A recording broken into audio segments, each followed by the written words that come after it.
On what should have been a joyous and unforgettable day, my father's wrath shattered my dreams. As I stood at the altar, longing for his acceptance of my love for Lucas, he stormed toward me and struck me on the head with his shoe. Why choose a truck mechanic? He's a man of no worth. The shock in the room was evident, and chaos was just starting to brew. But then, something unexpected took place over the following hours. My name is Catherine Moore, and I never imagined that my wedding day would transform into a scene straight out of a nightmare. Standing here now, reflecting on everything that happened, I realized that the journey I embarked on wasn't just about love and happiness. It was also about resilience and striving for self-empowerment. It all started in the lively city of Seattle, Washington, where I had envisioned what I hoped would be the most beautiful day of my life. I had recently turned 28, and as a dedicated professor, I believed I had my life under control. I loved my job, where I motivated my students to reach their potential, just as I aspired to do myself. I had fallen deeply in love with Lucas, a 33-year-old truck mechanic whose hardworking spirit and gentle heart took my breath away. He was everything I had ever wished for, supportive, loving, and always present when I needed him. Our relationship flourished like the blooming flowers in the garden where we decided to hold our wedding. The sun beamed brilliantly that day, bathing the garden in a golden glow. I could sense the excitement in the air as my friends and family gathered to witness our vows. Yet, beneath the cheerful atmosphere, there was a tension that weighed heavily on my heart. My father, Mr. Moore, a successful businessman, was never fond of Lucas. He constantly expressed how he viewed Lucas's job as beneath my abilities. I would often hear him muttering about how mechanics lacked ambition, and I knew he believed Lucas was a poor influence on me. "Catherine, you deserve someone who can elevate your status, not someone who will bring you down," my father would say sternly. Despite his relentless disapproval, I chose to marry Lucas, hoping that my father would eventually come around. After all, love should be enough, right? But as I walked down the aisle in my white gown, I felt my father's gaze piercing through me, filled with disappointment and disapproval. My heart raced with anxiety, but I tried to set those emotions aside as I exchanged vows with Lucas. His eyes sparkled with joy. "I promise to love you, support you, and bring you happiness every day," he said, his voice steady and true. I felt a surge of hope as we sealed our commitment with a kiss, but little did I know that the real trials were yet to come. After the ceremony, the reception was lively with laughter, dancing, and the clinking of glasses, but the atmosphere remained thick with unease. I glanced over at my father, who stood apart from the celebrations, his arms crossed, his face set in a grimace. I tried to lighten the mood. "Dad, isn't this beautiful?" I said, forcing a smile. His response was a dismissive scoff. "It's just a show, Catherine. You deserve better than this." I sighed, trying to shake off the weight of his words. Lucas noticed the change in my demeanor and gently squeezed my hand under the table, silently offering his support. "Ignore him, Kathy. This is our day," he whispered warmly. But as the evening went on, the tension reached a boiling point. My father stood up to give a toast, and I hoped he would finally acknowledge Lucas and our love. Instead, his words cut like a blade. "I'm disappointed in this union," he began, his voice sharp and cold. "I don't see how marrying a truck mechanic can ever lead to a happy life for my daughter. You're settling, Catherine. I expect more from you." A collective gasp filled the room. My heart dropped, and heat flooded my cheeks as humiliation washed over me. I wanted to shout, to defend Lucas, but my voice was trapped in my throat. Lucas, however, stood his ground. "I love Catherine, and I'll always treat her with respect and love," he declared, his voice steady despite the anger simmering beneath. "That's what truly matters." Mr. Moore snorted, dismissing Lucas's words. "Love? That's not enough to build a life on. You'll ruin her life, mark my words." I felt a surge of defiance. "Dad, please, this is our wedding day. I pleaded, trying to keep my voice calm. But before I could say another word, my father yanked off his shoe and brought it down on my head with a force I never expected. The room froze, shock gripping everyone in place. My scalp stung, not just from the physical pain, but from the sheer betrayal by my own father. Tears blurred my vision, and I felt the horrified stares of our guests. Lucas lunged forward, his face livid. "How dare you lay a hand on her?" he roared, his voice reverberating in the silent room. Fists flew, and chaos erupted as family members rushed to separate them. In that instant, it felt like my world was disintegrating. My mother hurried to my side, her eyes brimming with tears. "Oh, Catherine, I'm so sorry," she whispered, wrapping her arms around me, but her embrace felt like a frail consolation against the brewing storm. The sound of sirens sliced through the night as the police arrived, called by one of my aunts. They pulled my father away, his face twisted in rage as he spat curses. My heart ached as I watched our beautiful garden turn into a battlefield. What should have been a day of joy had turned into a nightmare. As the guests began to leave, murmuring words of comfort and confusion, I looked at Lucas, his lip bloodied, his eyes a storm of anger and sorrow. He enveloped me in a tight embrace. "I'm so sorry, Catherine. This isn't what I wanted for us," he murmured, his voice thick with emotion. In that moment, I felt the pieces of my heart breaking and rearranging. I had hoped for acceptance, but instead, I had to face the harsh reality of my family. The wedding I had dreamt of had transformed into a nightmare, and I knew it was a turning point, one that would push me toward a new chapter of my life. I needed to stand up for myself, for Lucas, and for the future I deserved. This journey was just beginning. The morning after the wedding, I awoke feeling an overwhelming mix of emotions. The sun filtered through the window of our small apartment in Seattle, but its warmth seemed distant and cold. I could still feel the throbbing sting on my scalp where my father's shoe had struck me, a painful reminder of how quickly joy could descend into chaos. Lucas was already up, pacing the living room with a furrowed brow. "Catherine, we can't just let this go," he said firmly, concern shadowing his voice. I nodded silently, staring at my hands as they trembled slightly in my lap. I knew he was right, but the thought of confronting my father again filled me with dread. "What can we do, Lucas?" I whispered, my voice barely audible. "He's my father. I've always longed for his approval." Lucas stopped pacing and knelt beside me, taking my hands gently in his. "Your father hid you at your own wedding. That's not love, Kathy.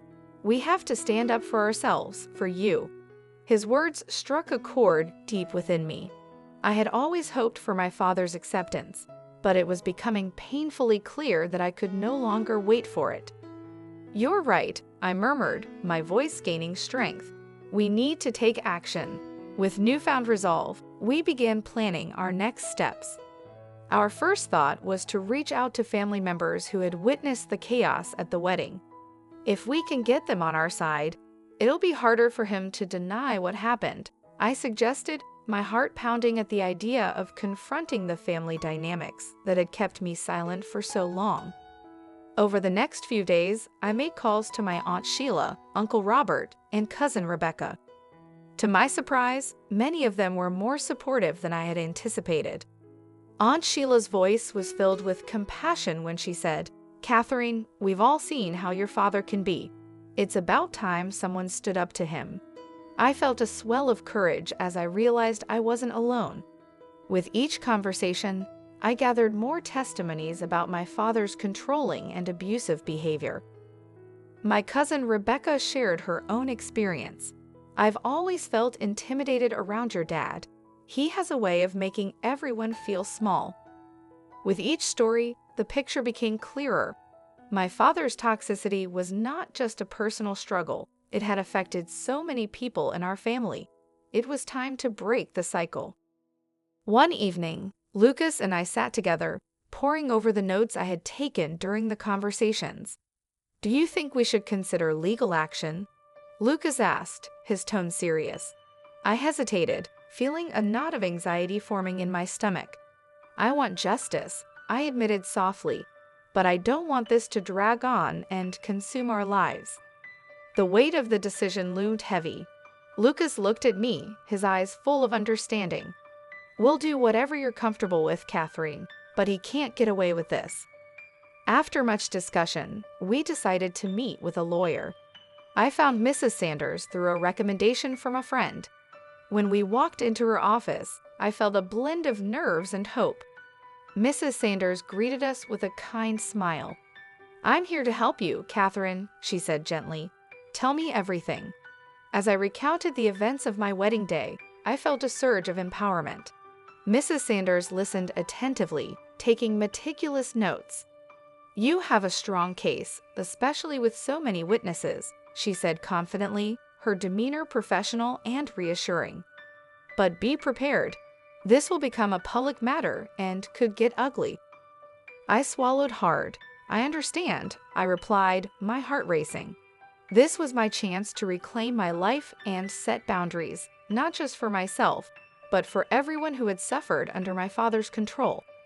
In the following weeks, the whirlwind of planning and emotional turmoil became my new normal. I never imagined I'd be gathering evidence against my own father, but with Lucas by my side, I felt more determined.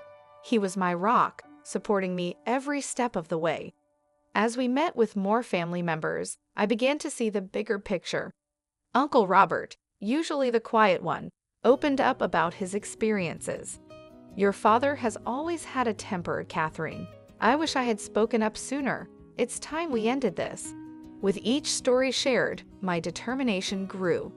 This wasn't just about my wedding day. It was about breaking the cycle of abuse that had lingered for too long. One afternoon, I met Aunt Sheila at a local cafe. "You're doing the right thing, Catherine," she said over coffee. "You deserve to live without fear of your father. We'll support you, no matter what." Her words filled me with hope, reminding me that I wasn't alone in this fight. As I left the cafe, I felt a renewed sense of clarity. I was ready to stand up for myself and reclaim my life. The path ahead would be difficult, but I knew I wasn't walking it alone. With Lucas and my supportive family by my side, I felt prepared to face whatever challenges lay ahead.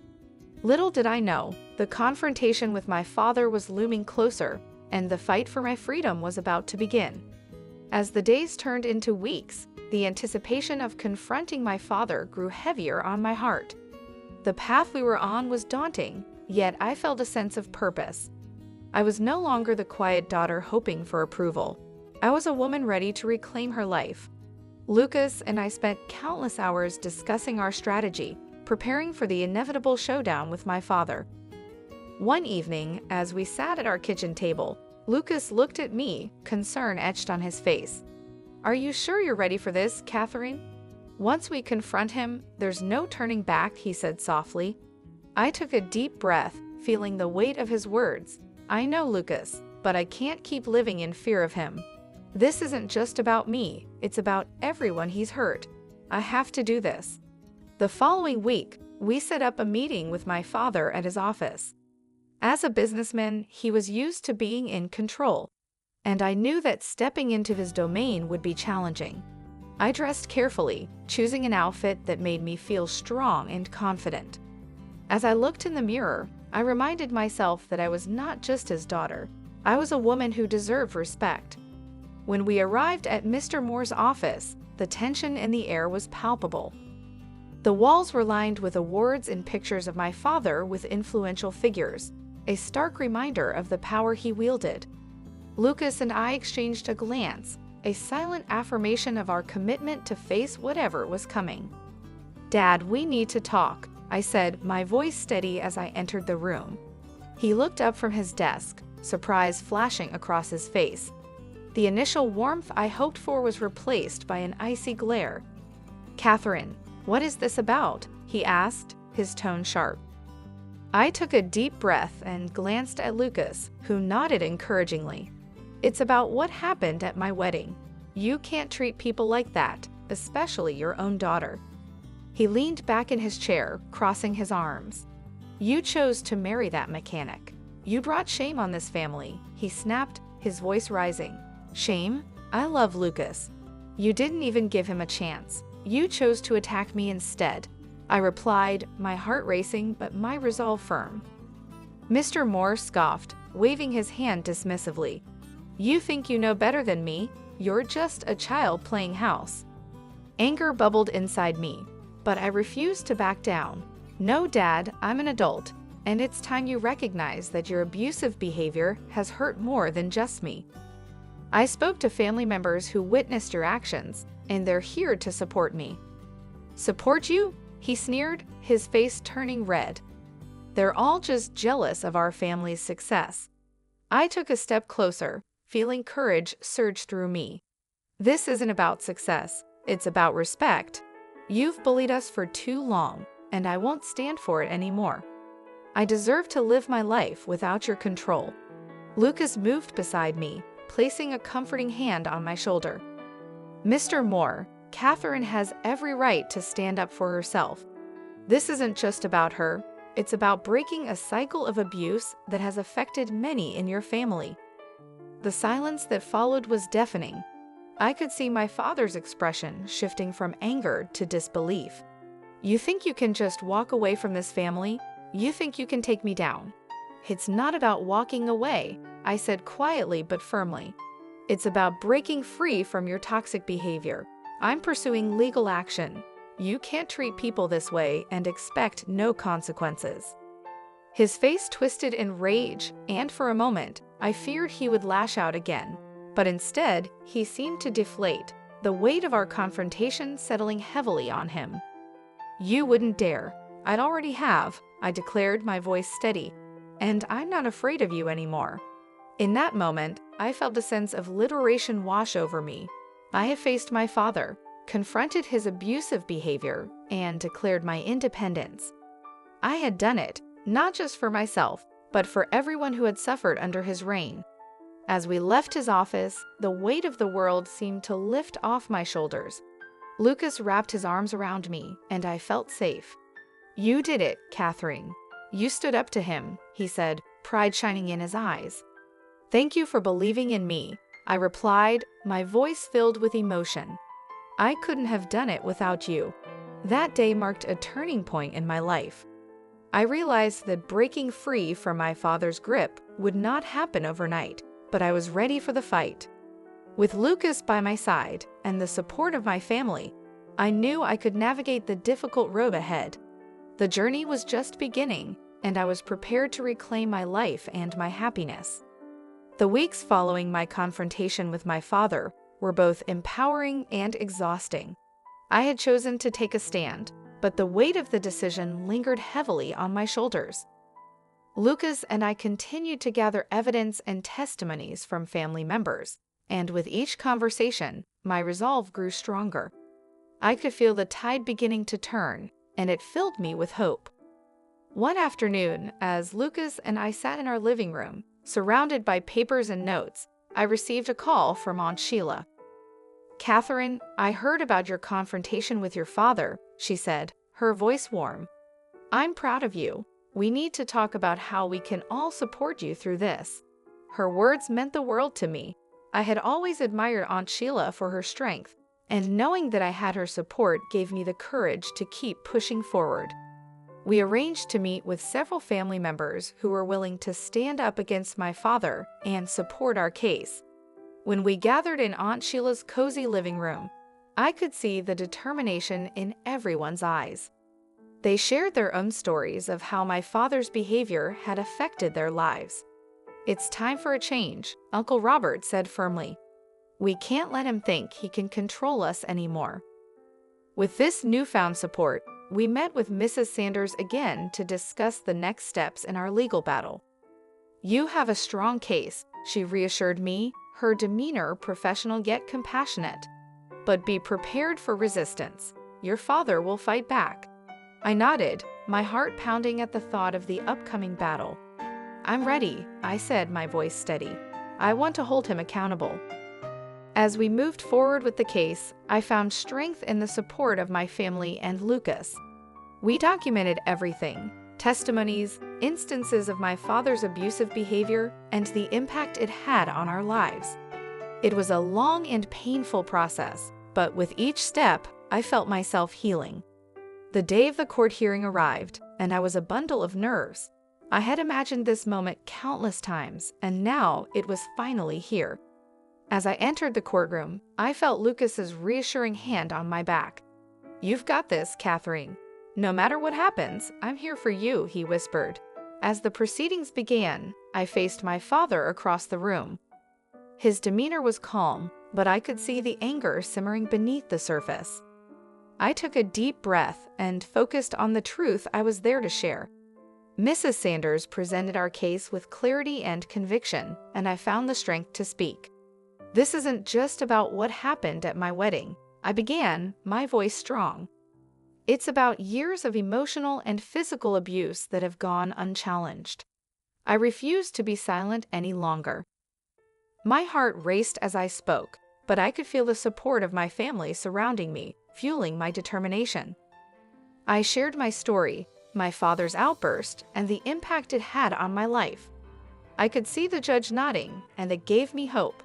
The tension in the room was palpable as my father attempted to downplay his actions, but his words fell flat. The testimonies from my family painted a vivid picture of the reality I had lived. They spoke of fear, manipulation, and the emotional scars that had lingered for years. Finally, the judge spoke. "It is clear that there's been a pattern of abusive behavior in this family, and it is time to break that cycle." Tears of relief filled my eyes as the judge ruled in our favor. I felt an overwhelming sense of liberation wash over me. I had stood up against my father and reclaimed my voice. After the hearing, I embraced Lucas, tears streaming down my face. "We did it," I exclaimed, feeling the weight of years of fear and pain lifting from my shoulders. In the days that followed, I chose to focus on healing and rebuilding my life. With Lucas by my side, we explored new adventures together, helping others who had faced similar struggles. We found joy in community service and creating safe spaces for those in need. As I reflected on my journey, I realized that I had not only broken free from my father's grip, but I had also found my own strength and resilience. My story was one of empowerment, a testament to the human spirit's ability to rise above adversity. I was finally living for myself, and I embraced the future with open arms.